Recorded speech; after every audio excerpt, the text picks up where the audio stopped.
I'm a designer, but I also run a lot, probably a lot more than most people. I've done 11 marathons. The way I interact with people is so colored by the way that I've learned to interact with people through sport. I tell people a lot that sports, you'll learn more about somebody by the way they play sports than almost any other thing, because I feel like sport forces you to work as a team, to understand personalities, how to use your ego when needed, but also lay your ego down when it's best for the cause. It teaches you how to overcome adversity, how to be graceful and when winning, and be graceful when losing as well, which is very important pillars in life, is to understand that winning is not always permanent. And just because things are good now doesn't mean they'll be good all the time. Welcome to the lovely Lithuania and the episode 6 of Meaningful and Fun Chats with Designers Around the World, where I'm on a journey to speak to 195 designers from 195 countries. This is an episode with designer, submarathoner, and as well the host of the PR project, Aaron Barnett from USA. Have a good listening. Yeah, I've been running since the summer of 2017. I just stumbled into it and I lost a bunch of weight. And then I wanted to try to pursue some goals. Running a sub 3 hour marathon was one of the goals. So I just did that. That was cool to check off the list. But I also been designing since high school. Yeah. So quite a long time. And that's just been something that I've always had a passion for, just making stuff. I like to make stuff. I like to just call myself a creator. Been doing that for a long time and then just trying to live a healthy and fulfilled life. So that's where I'm at right now. Yeah, that's awesome. We can jump right into it. Does being a designer and running gives you a meaning of life? Yeah, I think so. It's like we search for meaning in a lot of different things. Designing definitely fills a void or just kind of checks a box in my life where I want to have the freedom to do things that I want and make things and take things from my brain to existence in the real world. There's something very just satisfying about having an idea and being able to bring that idea to life. So Yeah. I really get a kick out of that. And then the running is my competitive streak to a point, but also an opportunity to kind of get away from my cell phone and get away from these screens and just be outside in the world and just existing as a human being and moving through the world. So it's really cool. And then I never thought the running thing would provide me some of the opportunities that it has, the ability to see the country and meet people. I met some of my closest friends through running.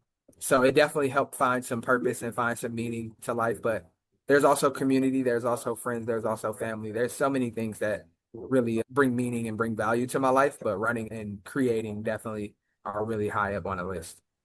Yeah, that's pretty nice how you found this. And I think you know that what comes into our lives, it's not a chance, but it was meant to. So each life is unique, and I'm very happy to see when people are doing what they love. And I don't know how much you can believe social media, but when I looked at what you do and like the different communities that you're into, it feels that you are really following your heart and in love what you do. So, Yeah, definitely. I'm sure that you have similar stories about just chasing, like you said, this conversation here is a passion project for you and being able to ideate that and come up with that idea and then bring it to fruition is really cool to be able to have the ability to do that. And then the internet just gives us the opportunity oh yeah. to meet people I never would have thought that I would be on a Zoom call with someone from Lithuania, but here you are and Yeah. you were able to find me and we were able to connect in a way that probably wouldn't have been possible 20, 30, 40 years ago. So Oh yeah. it's really cool the opportunities that life presents you if you're willing to be open to them. Yeah, and if you say yes, I think seeing the opportunities and seeing the things, it's a skill as well. What is close to you, like in your principles, in your values that you attract. But some people tend to not to see those things or attract different things. I guess probably everyone attracts different things, maybe just not think about them that like this way. Yeah, if you just have blinders on and only want one thing and you're a little closed-minded to the opportunities of other things, then yeah, you are attracting only one specific thing or you're attracting things that are inside of your comfort zone. I told myself a few years ago Uh, that I would go a whole year without saying no to anyone. Really? So it was just like, That's yeah. So crazy. I was taking on every opportunity whenever somebody would ask if I Yeah, was interested in doing something. As long as I had the capacity to do it, I was saying yes. Because there yeah, was a long time in my life where I would turn things down because I felt like I wasn't ready for them. And I told myself I wanted to push myself outside of that and just give myself the opportunity to try things, even if I didn't feel like I was ready. Because they say if you're waiting for the perfect time, you'll be waiting forever. And I kind of felt like I was always waiting for the perfect time. So I'm just like, no, get out there and do it scared, do it anxious, do it whatever. But doing it is the thing. yeah, yeah. I totally get you. I think I never actually heard like this kind of perspective of just saying to myself that like I'm not going to say no, I'm just going to say yes. But this is very nice goal to have, and it needs a lot of courage as well. Myself, there is a bunch of things that I fear to do, but I think when I go over that fear, I feel very happy and fulfilled. And I think the life is about doing what scares us the most. There you get much more growth. What was that one thing this past year that you are most grateful or happy for getting over or with saying yes? That's an interesting question. There have been some opportunities to design things that I didn't think that I had the I'll rewind a little bit. So I'm a fully self-taught designer. I didn't go to school for it. Yeah, yeah, I didn't take any courses. I just had a desire to want to learn how to do it. And I just applied myself to watch as many tutorials and read as many articles online. And when I first got started, tutorials and YouTube was a little more few and far between. It wasn't as like it is now. You can find a tutorial for almost oh yeah, anything you ever want to do. So it was a little more difficult to break into it, but I was approached by a local motorsports media company and they asked yeah. me to do some design for them. And I'm not really into that arena at all or just into that genre of sports. But I knew it was something that would move me outside of my comfort zone. I went for it and I think I made some pretty cool stuff and it was an enjoyable experience. It was also a challenging experience. And I feel like if we go through life avoiding the challenges, if we just take the easy path Oh every time, then like you said, it's very little growth in that path. But it's about stepping outside every now and then and doing something that you know is going to be difficult. And just like you said, once you get past that initial fear and you get into it, you realize that it probably wasn't that bad to begin with. yeah. So yeah, that was something that I was very happy to say yes to, but in the moment I was a little intimidated by for sure. Yeah. Also, what did push you to take this decision to say yes to everything? What was that breaking point when you was like saying no, sometimes saying yes, but then understood that, okay, I'm going to say yes for everything else for the next year ahead? Was it like next So year as a New Year resolution? it kind of was. I feel like I this was in maybe 2021, so I don't remember the exact podcast, but somebody was talking about their year of yes, and I just really like that idea. And I thought I could make it translate to my own life. So it was inspired by that. Upset that I can't remember where exactly I got it from, but that was like the motivation. And then I feel like there were opportunities just kind of in my email or opportunities in real life that I turned down and I came up with an excuse for why I couldn't do it. And I had to kind of zoom out and figure out, okay, what was the real reason behind not wanting to do it? And a lot of the times it was just I was feeling like an imposter or I was feeling Oh yeah. inadequate and I didn't think I had the skills or had the know-how to get things done. But then I'm just like, if you don't do it, then how do you ever think you'll gain the skills or gain the mastery to be able to be confident in it? So I'm like, if somebody is asking you to do something, it's because they believe you can do it. And who are you to tell them that they're wrong? So I'm like, okay, maybe it's my time to start proving people right instead of trying to prove people wrong. So that got me in that mindset. And then it was just like, we'll say yes to everything and then we'll let the chips fall as they may. If you aren't able to do it, then that's okay. Trying is there's respect and there's honor in trying as well. So that's how that went. And it was a great change to my perspective and my outlook on life. Yeah. This reminds me, yes, theory. Maybe you know them. I haven't heard of it, but it sounds similar to what I'm talking about. Yeah, so there is a group of people that originally are from America that their whole philosophy of community as well that they have around the world is to basically seek discomfort, to go outside of your comfort zone. And once you basically go around it or out of it, then you grow and you reach the best connections with the people and that kind of stuff. So I remember I used to have a kind of, I guess, a bad period in my life, and I found these people that created content around this idea, around meeting people, going inside your comfort zone, doing something that really scares you, and it really resonated with me as well. And since then, I think I was following them and as well thinking like inside of my mind that or just seeing those opportunities more where I can grow and then thanking for myself that I basically saw it, did it, and yeah, maybe it's God's will or something that happened.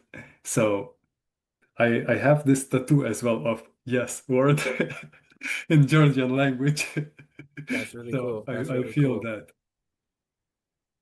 Yeah. Do you find yourself stepping out of your comfort zone more since you've stumbled upon that content, or is it just like validation for what you were already doing? It, to be honest, it was when I stumbled upon that content, it was around 8 years ago, so quite a long time. And at that time, I was like super down bad. Mhm. And when you see something that inspires you, this that content was at the moment, then it really changed my life. And since then, I'm not no longer saying for everything yes. I saw that I burned out a little bit of saying yes to, constantly for everything. So now I'm doing this balance of sometimes really thinking where if if I really need to put my energy in here, because I know maybe with some people or some place it will take more from me than it's supposed to. So I'm conscious about where I should be saying. And I did this tattoo before that of yes. So now maybe I should do another one with a no. Yeah, it's all about the balance. It's Yeah, like yeah.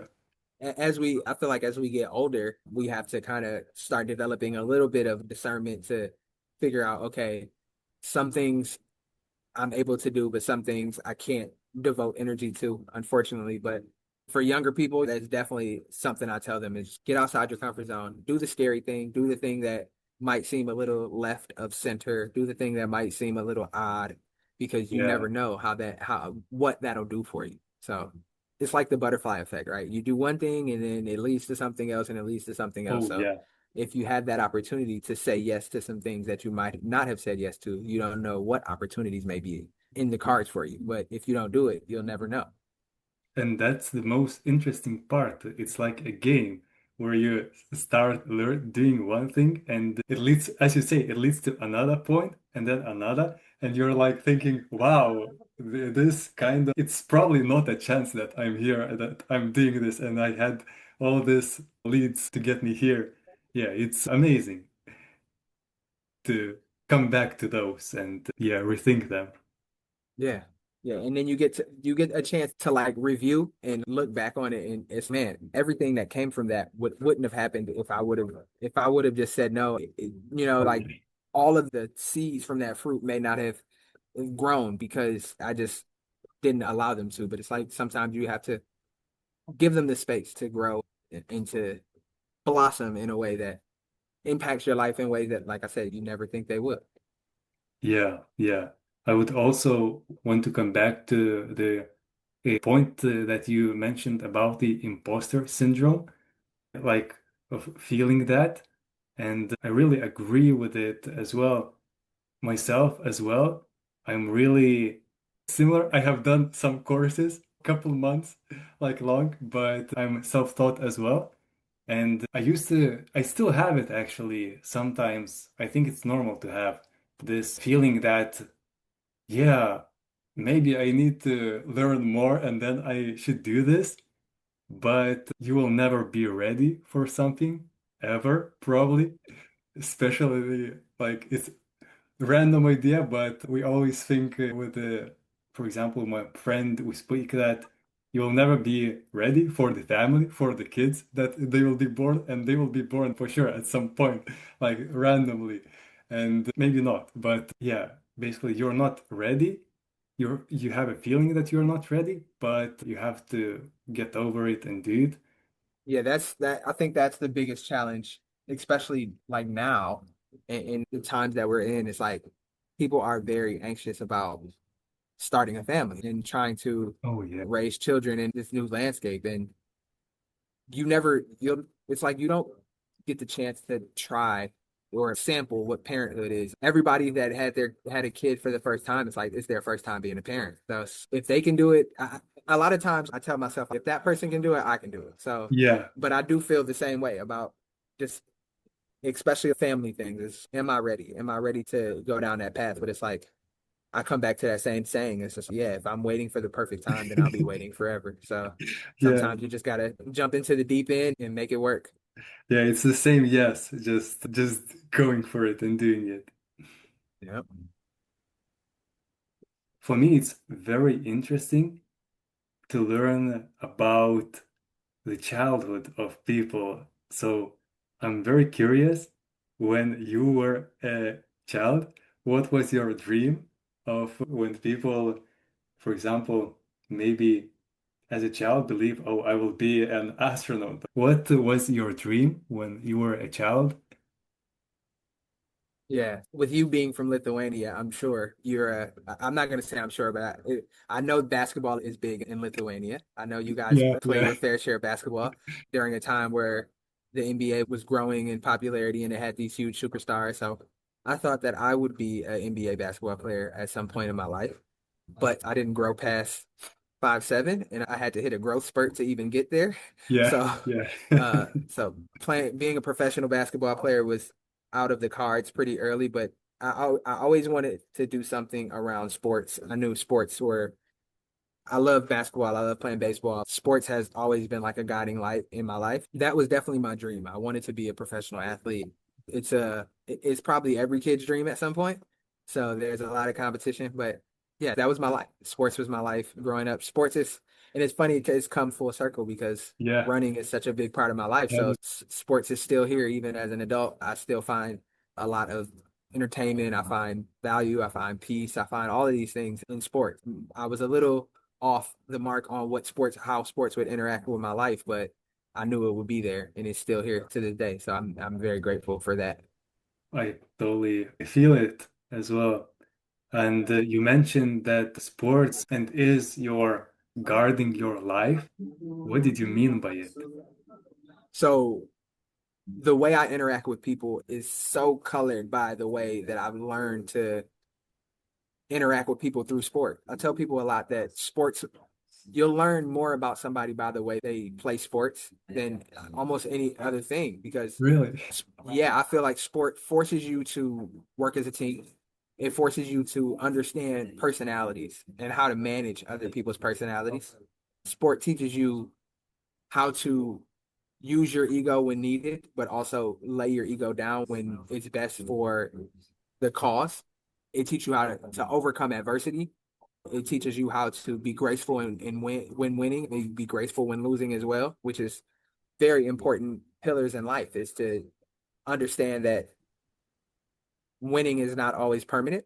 And just because things are good now doesn't mean they'll be good all the time. So to learn that grace is very important. And it also, depending on what sports you play and how serious it gets, it helps you perform in front of a crowd. And that's always a Yeah. plus to be able to step out and keep an even keel even when things aren't going your way and people don't want maybe not want you to do best, or maybe people don't have the best intentions for you.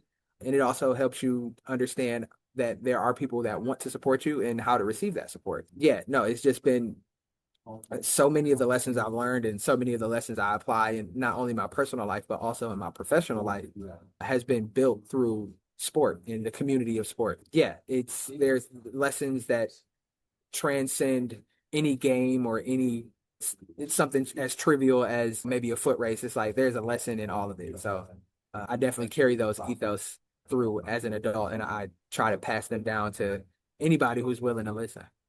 Yeah, that's amazing. And you're doing it through the podcast. I think you're running I think it was the PR project, and Yep. through it, you tell the people about it.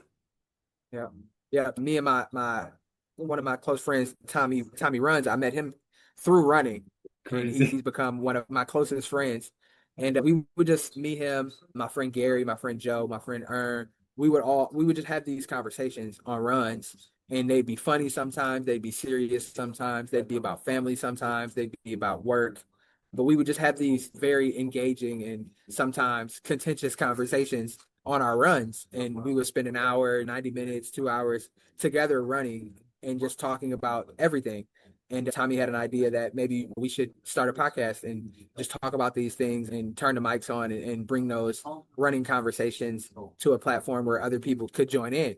And so we started in 2021. We would stream live on YouTube, and we built this small little community of people that wanted to talk to us about things going on with their running journey, and they wanted to talk about running gear and just all things running. And then it's transcended at this point running because we talk about life, we talk about pop culture, we talk about current events, we kind of touch on everything, but it's very the core of it is running. The core of it is our running journeys and how running has, like I said, changed our both of our lives in so many different ways. So it's really cool to have that opportunity to sit down and talk to Tommy about all the things that he's doing in the running space because he's super active and super engaged in the running space.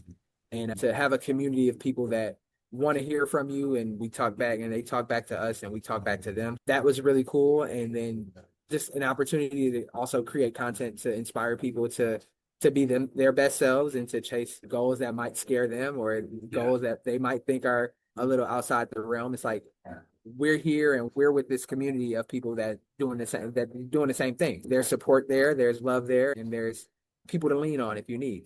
I that that so we actually started the podcast in my year of yes because Yeah. it wasn't something that I really thought about doing, and I didn't think my perspective was interesting enough to talk about on a regular basis. But who, like I said, who am I to shortchange myself? So yeah, Tommy got me out my comfort zone with that, and we started that almost 5 years ago, and we've been going strong ever since. First of all, I love that you are naming your friends with the names. It tells a lot about you, and it's pretty rare. I thought now myself that when I'm speaking to someone else, I'm just telling my friend, but I'm not telling whom. And you are saying the name, and people are very, they love when you call them by their real name. And it also says something about those other people, maybe their personalities. Maybe you say the Tommy, it says the shortening of the name or the cute format. Yeah, But no, cool. it's I love showing reverence, especially to my friends. To me, names are very important to me. I feel getting someone's name right is the ultimate form of respect. So I would be remiss to like I've read your name and you told me your name through a voice message, but could you say your name again so I can make sure I pronounce it correctly? Let's do this. So it's Mikolas. Nicholas. Exactly. And yours is Aaron. Yes. Can you Yes. say it? Aaron. Yep. Aaron. Aaron. Yes. Awesome. Yes. Yes. Does a Aaron name has a meaning? Yeah, I think my parents got it from the Bible, the Christian Bible. Aaron was the brother of Moses in the Bible. And I used to tell people, like, I think it's the first name that comes up when you go to the end of the Bible and you're looking through the name list. Because my name starts with two A's, so it's usually at the That's top of the cool. list. Yeah. So yeah, it's a biblical name. It's a spiritual name. I haven't done any further research than that, but I know that's where they got it from. How about Nicholas? Where are the origins of that? It's the same origins from the Bible. Yeah. I think my name is a bit lower if you search for it, but you will find it eventually. Is So we your have that connection. We have that yeah, connection. for Yeah, we sure, both for have sure. biblical names. Or both from the Bible. We can do yeah. Are you into Christianity or are you religious? I wouldn't necessarily call myself religious. I went to church when I was younger, but it's not a huge part of my life. I try to live life with the principle of just treating everybody with respect and doing no harm to others. But I don't really ascribe to any specific religion. Obviously, America is a very Christian nation, so a lot of the things that we do are based in Christian values and Christian principles. But as far as going to a church or living very rigidly through a certain religious belief, it's not really the way my life is set up. Yeah, yeah. I think it's the right way. There is so many different religions, so many different people think, understand religion a bit different, and then maybe they create their own religion, and then for the history it grows. But I think in general, all of the religions maybe are in some principles, same values between all of them. I don't as well practice it that much, just have these val similar values as well. But I was grown up in the Christian family, and I think on some cases, when something happens in life, good or bad, for example, there is a bunch of experience that happens on a chance that we've spoken previously, and sometimes I'm like, yeah, maybe that's the God, maybe that's the universe, maybe I attract it. I accept all of that. Yeah. And I love that when you spoke about running, you mentioned that loving is like in it and it connects everything.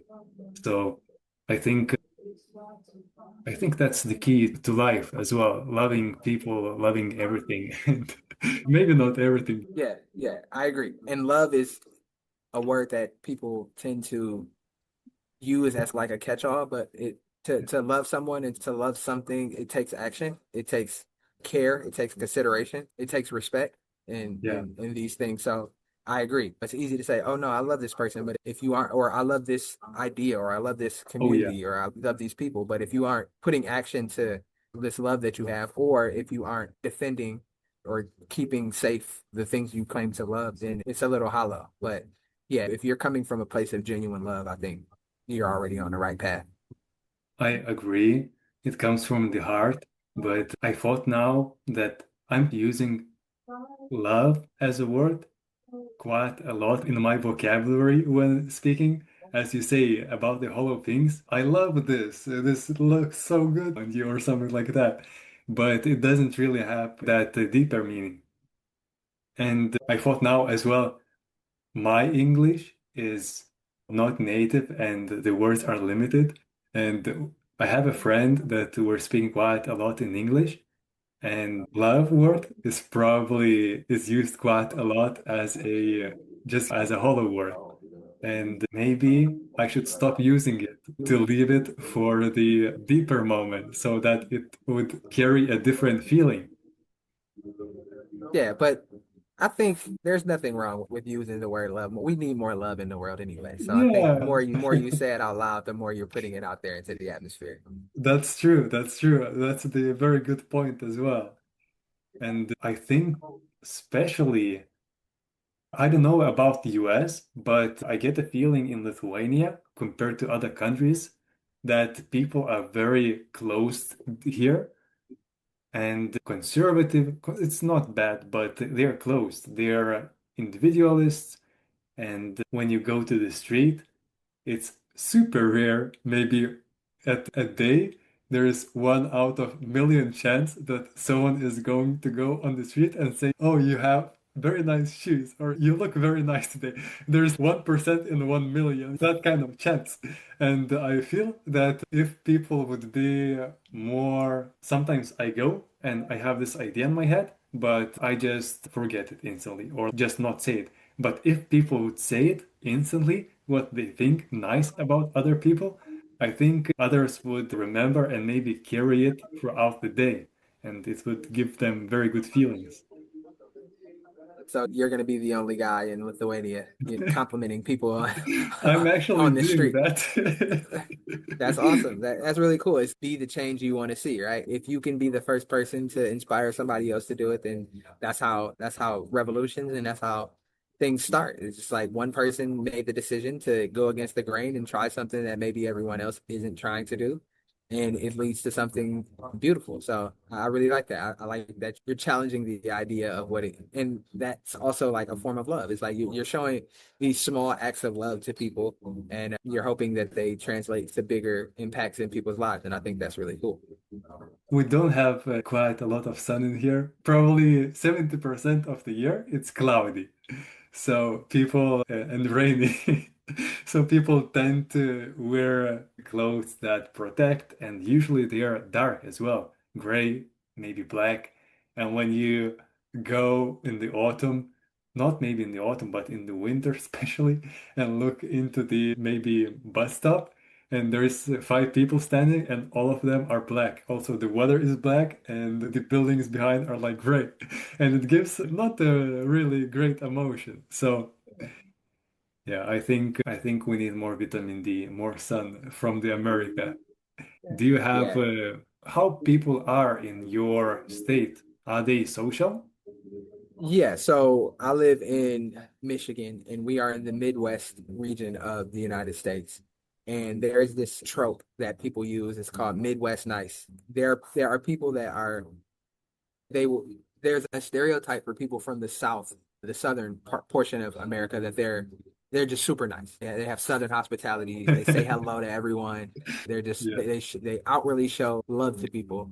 But then Midwesterners are similar, but it's called Midwest nice because some people just do it as a show, and it's just like, oh hey, I hope you're Yeah. doing well, all of Yeah. this, all of that. But I also, as a person of color, and specifically as a black person, I'm in community with a lot of black people, and we tend to be very particular about speaking to people and about acknowledging people, especially if we see them out or if you go to someone's house, it's expected that you speak to everyone in the house and you say hello to everyone in the house and you show respect in that way. And I think in our community, we do a good job of complimenting people and just uplifting each other because it's just so important, especially as a minority group in a country and in a community as we are here in America, that we look out for each other and that we make sure one another are taken care of. It's challenging at times because a lot of us live in situations that are less than ideal. So sometimes we kind of tend to lose that caring and that softer heart because sometimes the situations can be a little more dire for us. But Of I course. think at our core, we want to be in community with each other. We want to be nice to each other. We want to compliment each other. We want to say good things to each other. And I think that's when community is at its best, when people have the trust to be able to talk to friends, talk to family, and just be honest with them and be vulnerable with them and not fear it not being received in a positive way. So, yeah, I think we do a good job of showing that love to each other. Could we do it more? Yes, but I think everybody could do it more. I I think think that's just the human condition. of course, I think it's natural. It's already enough what you're doing. I think you probably do not need it to burn out over love as well. That Yeah. would be too much. But it's very interesting to me that you mentioned community a lot now. And is it usual in America that people live in communities like of friends and families? What is actually, can you explain what is a community based on your Yeah. experience? So to me, a community is a group of humans that are interconnected, a group of humans that care about each other, a group of humans that rely on each other for not just physical things, but also emotional things, spiritual things. Just a group of people that are banded together under a loose set of principles. And it doesn't have to be a very strict or like a very rigid idea. Everybody doesn't have to believe the same things. Everybody doesn't have to agree with the same things or disagree with the same things. But just being in proximity with each other and taking the time to consider each other. So to me, that's community. But to answer your question about America, we are in a very interesting time where people are becoming more and more disconnected, and a lot of it is Mm, due to the individualism of us being on our phones all the time, and we really? are very polarized based on the media that we consume through different social media platforms, different news platforms, and it's almost like there is a conscious effort being taken to remove community and to make everybody very individual. I know you used the word earlier, but individualistic. But me personally, I want to push back on that idea because I think we are at our best when we are moving in community. And historically, over time and from early on, humans thrived because of community. Yes. Humans thrived because they were able to work together and use each other's strengths. If you're doing high rocks, if you're the strongest guy in the community, we need you to do strong guy things, whereas other people may have different skill sets and Yeah. someone might be the fire starter, or somebody might be the person that cooks the food, or somebody might have a knack for growing the food. So it's like humans work best when everybody feels like they Connected. belong. Yeah, yeah, and connected and feels like they are contributing to the community in a Yes. way that is purposeful. I feel like unfortunately we have a lot of people that are being left behind because they feel like they aren't of value in the community. And I think it's the responsibility of people who have power, but also people who have influence to let people know that you are valuable, you do matter, and you have a place in the community if you are willing to put forth the effort to be there. I think we could the world together, but especially in America, we could benefit a lot from showing up in community much more. Yeah, that's super interesting. It's very distant from what we have. Word of community usually for us is a meaning of joining some other club where is activity, where is a community behind it, and then you're a part of it. But we're used to live in alone, basically individual. You are a part of a family or a part of friends group, but it's usually not called a community. And I really feel this. I visited before America. I've been in Alaska, and I saw a lot of communities as well of people that they have like very harsh weather in the winter. There's not a lot of them, and they are very used to helping each other, know each other, help each other. And I, at that point, I understood that they are held together by the bad circumstances of living from the history. Like the weather is harsh, everything is harsh, and you help each other. And I thought, okay, that's probably because of that. But now I beginning to understand that in your blood, in I guess in Americans' blood, since it's more welcoming to belong to some community in daily life, not only as in some activity sport of running or club. So how did you join or created a community or not created but formed it? I will say your Alaska example is a great example of people bonding over something that is bigger than them. Like you said, it's a harsh lifestyle, it's a harsh way of living. So it is important that people lean on each other for support. I do think here in the more continental USA, in certain pockets, that things have gotten so, I'm not going to say easy, but things have gotten It is easy. like, It's yeah, comfortable. yeah, comfortable in comparison to how our grandparents or how our great grandparents had to live. I think things have gotten so comfortable that people think that they don't need community anymore, unfortunately, because they think Yeah. everything they have is based on their own personal hard work and it's their own person. Like the idea of the American dream is if you work hard enough, you can have anything you want. Yeah. But I think the real American dream is when you work together with others, you can accomplish infinitely more. And America has shown that when people work together toward the goal, we see these great companies. We see some of the most valuable companies in the world, the Apples, the Teslas, all of these companies that are huge. That it wasn't just because of one person. It was The collective. the actions. Yeah, it was all of that. I feel unfortunately we kind of get away from that. But for me, a lot of the community that I share in is built around running. We have a run club here in Detroit that it's we turn out maybe 500 people on a Tuesday Crazy, to run crazy. 2 miles with us. And it's just really cool because it's some people there that's been running for years, and there's people there that it's their first time ever putting on running shoes and trying to run. And although you have such a vast difference in personality types and experience and ages, everything. Everybody is coming together because they are seeking that community. And a lot of people don't like running at all. They don't even enjoy it, but Oh they yeah. still come back because the community aspect of it is just so attractive because those spaces are becoming more and more rare as we silo into our own little Yeah. in our homes, into our Yeah. phones, and we only look at things that we want to see, and we only hear from people that we want to hear from that we agree with. Because being in community sometimes means that you're going to have uncomfortable conversations with people that you don't necessarily agree with. And some people haven't built up that understanding or built up that muscle to be able to respectfully interact with somebody that maybe they have differing views of things or maybe they have different beliefs.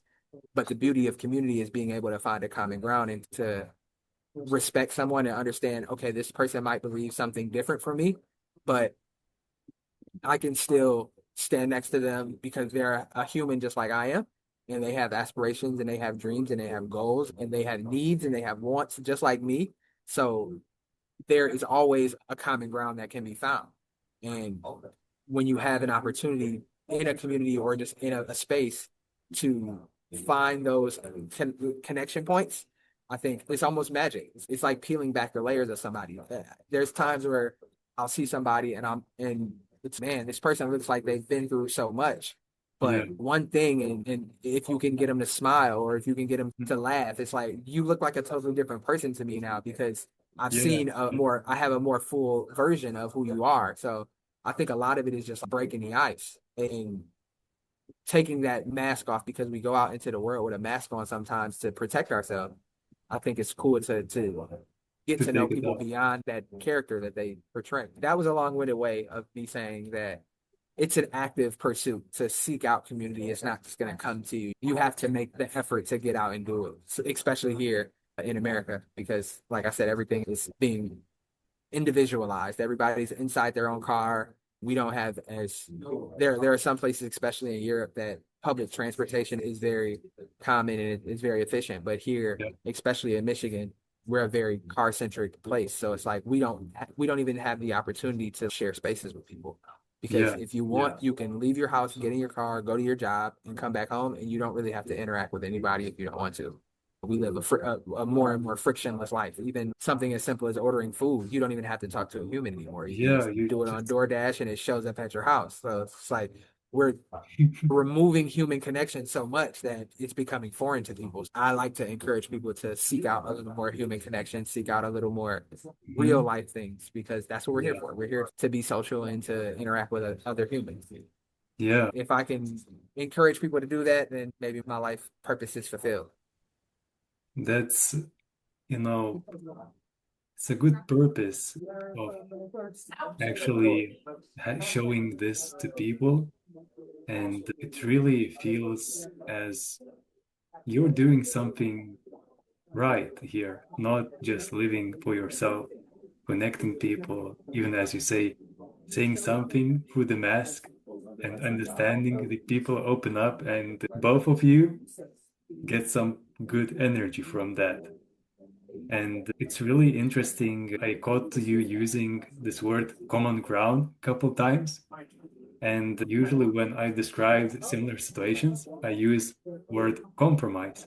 But the interesting that the compromise, recently one friend, Lucas, told me that compromise means when both of people are not happy, but they agree.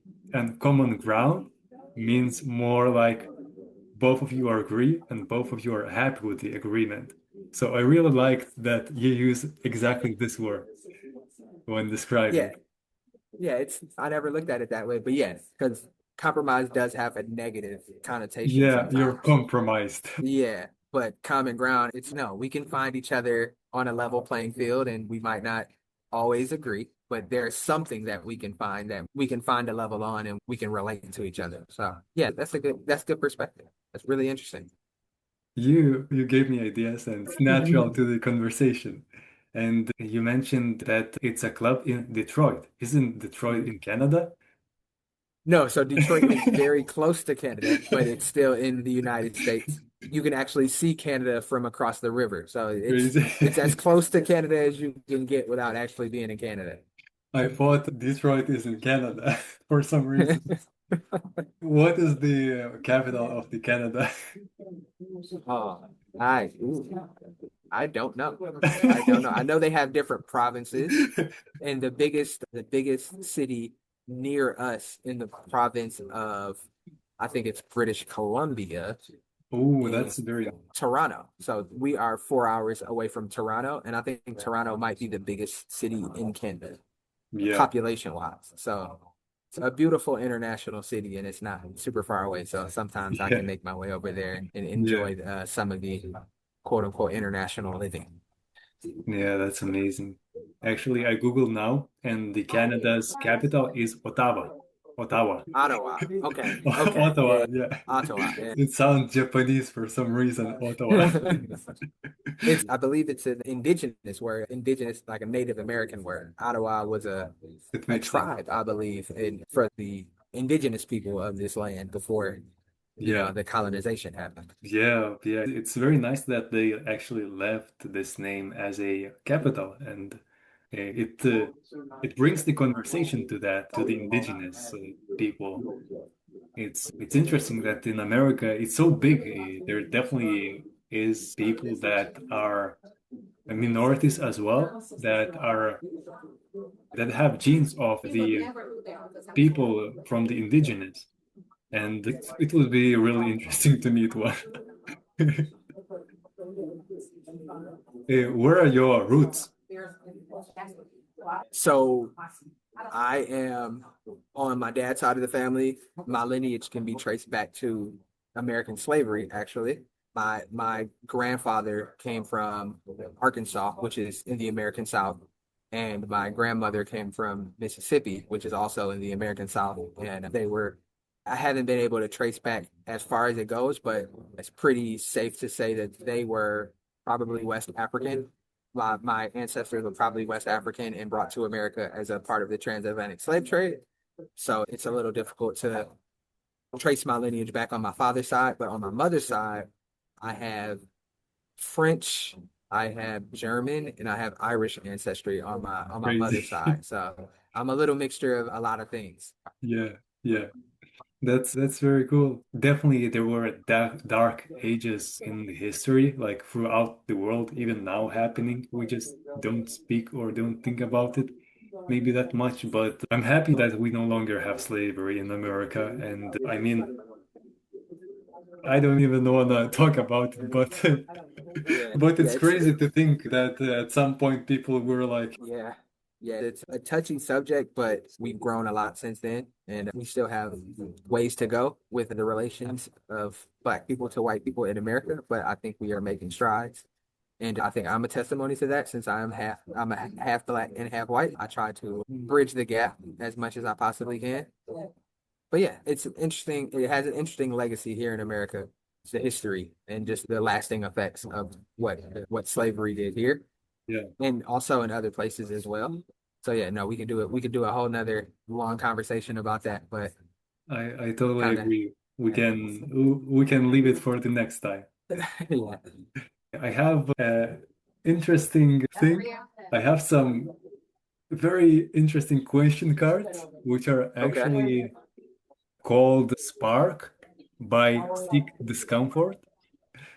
Okay. There I is like a, that. yeah, yeah, and they are made for as well dialogue, but the initial idea is when you meet a person for the first time to play this game and to understand each other deeply, or just break the ice, probably, but not the usual way of the simple conversation. It's more like, let's go deep into this shit.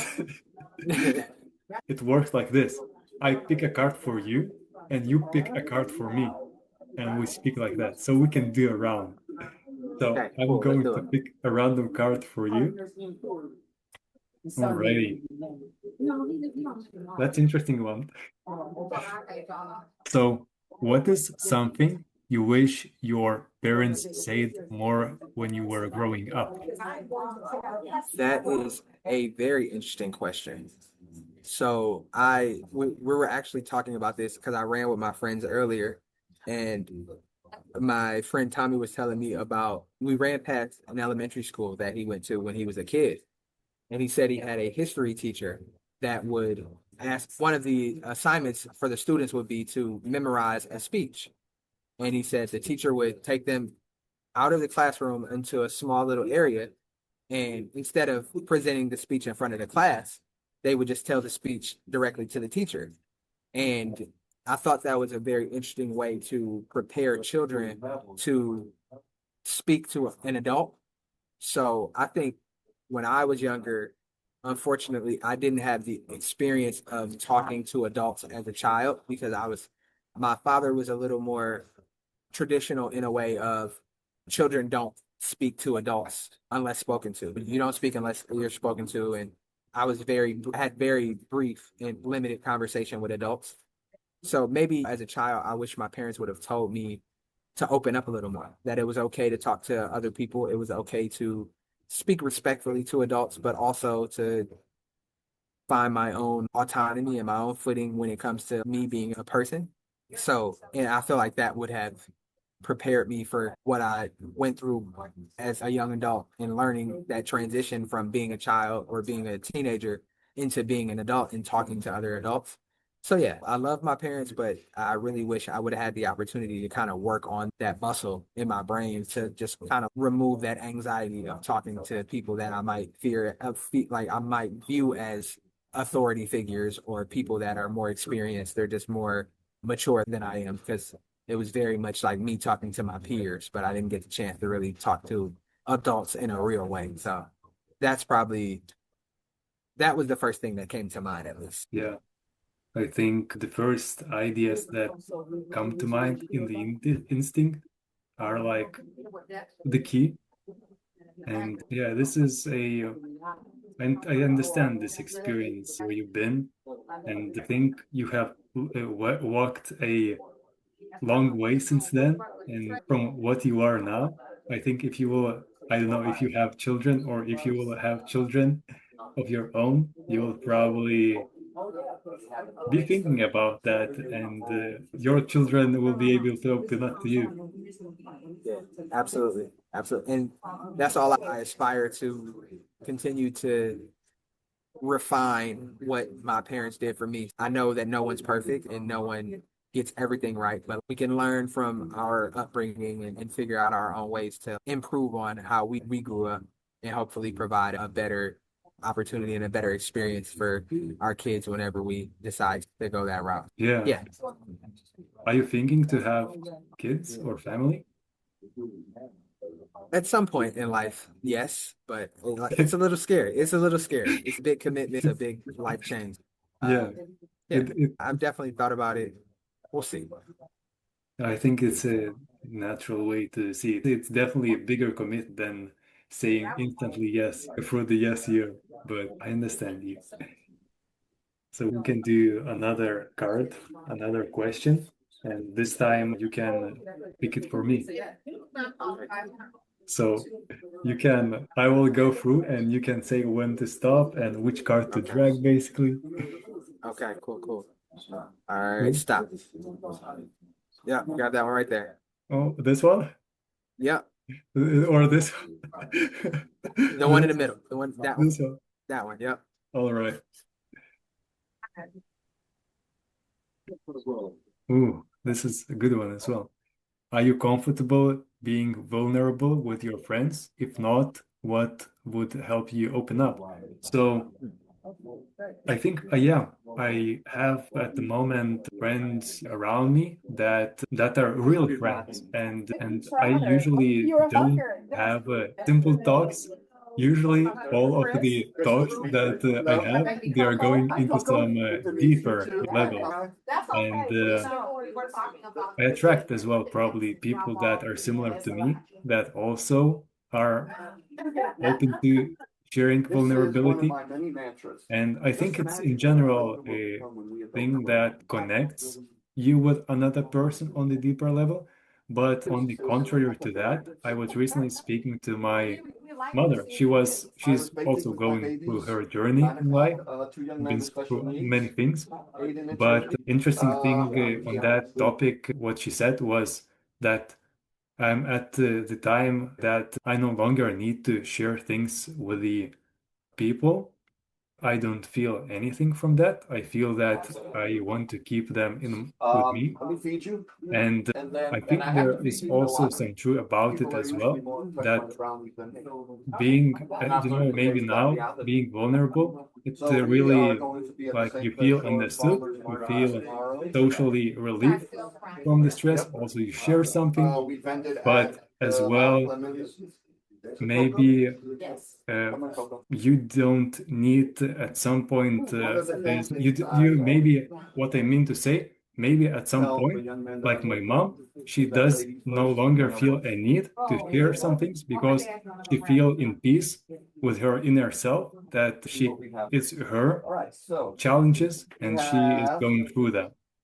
But First isn't your first language. Does that make you feel vulnerable to when you speak to people in English? How does that make you feel? honestly, I feel totally good. I don't have how do I say this word, the bad feeling because of it.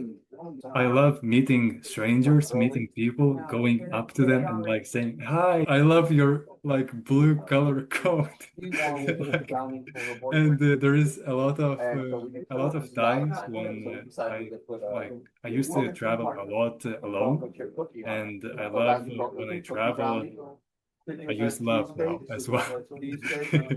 Meeting people and like Yeah. going into the similar deep conversations that we're having now. And like, I think you can uh, get into the deeper level with a person, go through the math at any kind of level of English. If the person or I understand the person energy, then it can be like the key that unlocks language. You basically can trash it out through the window. Yeah, that's really cool. I've worked with a lot of people. So there's a large community of people from Bangladesh, which is really interesting. I worked with them when I worked in manufacturing, and a lot of them would have hesitance to talk because they didn't feel like their English was good enough. And I know that's not being able to communicate is a vulnerable position for sure. To feel like people are judging you by the way you speak or the way that you represent yourself. So I think it's really cool that you're super comfortable with your English, even though it isn't your first language. How many languages do you speak? It's two, Lithuanian and English, and I used to do Duolingo Spanish. This,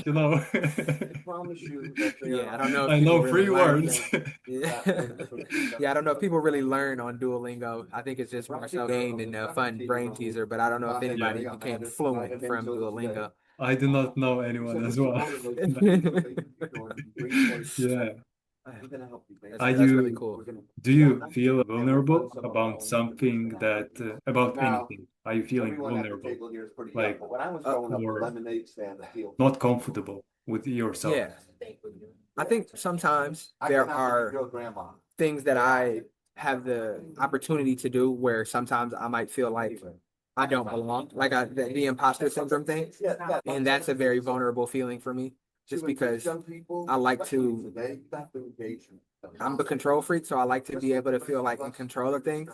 Yeah, So to relinquish that control is a vulnerable place for me. So even this conversation, it's like, okay, I'm not sure what it's going to be, but I didn't allow myself to overthink about it. I'm just yeah, like, he yeah. seems like a good guy, and if he's willing to talk to me, then why wouldn't I be willing to talk to him? It was a little bit of vulnerability in saying yes, but I had to tap back into my year of yes and bring that energy back, and I think it paid off. So it's cool. Yeah. I think we're, even if we're like half around the world, we still understand each other. Like when it's said that when you meet people in real life, you share some type of energy or chemistry, and from that, biologically, you understand each other. But how do you explain the Zoom call? Yeah, we're doing it virtually, but I think the same rules apply. Yeah, yeah. Let's say that my chemistry goes through this camera. Yeah, you For sure. mentioned that you're a control freak. Where does it come from? I don't know. Maybe because I had brothers. So I'm the middle child. I had a younger brother and an older brother. And sometimes what we did or things that we got into wasn't my choosing. It was, like you said, compromise. Three young boys, everybody wants to do things their way, and you got to figure out how to compromise with people. So I think part of it might have just been like, I look around, I see people doing things, and I'm like, I think the way I would do them would be better. So that kind Yeah. of just, but I try to not think like that. I try to be a little more open-minded to other people's ways because just because someone does something different doesn't mean it's wrong. And I think that's, and as a designer, I'm sure you understand that as well. It's like there's many ways to get to the same outcome. And if you only think that your way is the best way, then that's a real easy way to kind of become stagnant and not learn anymore. I've been trying to relinquish some of the control freak tendencies that I have in my life, but the saying goes, old habits die hard. So Oh yeah. I think I gotta work a little harder on it. Yeah, for sure. Yeah, I think it's, are you a perfectionist? Absolutely. Okay, 100%. so I'm getting a feeling that Paul is something related to the safety mechanism for yourself. Yeah, for sure. For sure. I have the There's same definitely tip. safety and control. Yeah, You can relate to me on that level for sure. yeah, Because yeah, at the end of the day, we do want to feel safe. We want to feel like, and some people do need to be in control to feel safe. So yeah. But that's a great observation. on the other side, you can a lot of things you're out of control in life. Like this, Yeah. maybe 1% you're in control. I think that I'm growing slowly out of that through experiences at the moment. And I think this relates back to my childhood of the experience that I went through, the same as you with your brothers, if you can call it a habit or a mask. It might be a mask as well. So sometimes I'm thinking, what if through life I will never understand what is real me? Because actually, when you are being bored, you have zero mask. And throughout the years, anything comes up and it puts more and more on you, like individual masks. And it takes probably double that time to unmask yourself as well. It's a journey. Yeah. Yeah, absolutely. Everything that you go through in life definitely adds an extra stitch to the mask that you probably have to figure out how to undo at some point. So Yeah. yeah, that's very serious, very accurate representation of how that goes. That's really, really good. It's been a good conversation. They say time flies when the conversation is good. I want to say thank you for having me on. The fifth person, that's really cool. I'm sure you'll look back once you get to 195 and you'll see all the growth and how far you've come. So that's really cool. I think you do a really good job of being inquisitive and asking and listening and then taking what you've listened and creating a flow of a conversation that makes sense. I don't have any negative feedback at all. I think you're doing a really good job, especially for somebody that's still getting things started and figuring out your flow and figuring out your structure. I think there's nowhere to go but up for you. You're really and you seem to be passionate about it. That's important too. You're not just checking a box. You really want to engage in a honest way. And I think that's the most important part is people, like we talked about being vulnerable. I think people are more willing to be vulnerable with people that shows that they actually care and they actually are creating a safe space and a trusting space to be vulnerable. I think you're doing that, and I think you do a really good job of communicating. So yeah, I think continue So on, and I hope to see you grow this thing as much as possible. thanks, man. Do you want the feedback for yourself? Yes, yeah, Yeah, as I said, the time flew with you, and you really know how to lead a conversation as well. Sometimes when maybe I don't have something to say, then you come up and you give some interesting perspective. I think you're listening as well. You're an active listener and thinking empathetically. So I think this is a quality for a community, for a your what you're doing podcast, and you're on a good way as well. I'm really happy to meet you. I think nothing happens as a chance. It's happened for a reason. And I'm really happy and glad to speak with you. So I know you have to go. So have a nice day. It's a day for you. And enjoy it. And send someone a greeting from the Lithuania. I will. Thank you. Once again, thank you so much, Nicholas. It was great to meet you, and I look forward to following your journey on these 195 conversations. And if there's anything I can do to help you out, don't hesitate to ask. I look forward to telling people about Yeah. my new Lithuanian friend. It's really cool. Yeah. All right. Have a nice not evening, day. See you, Okay, man. you too. See you later. See you.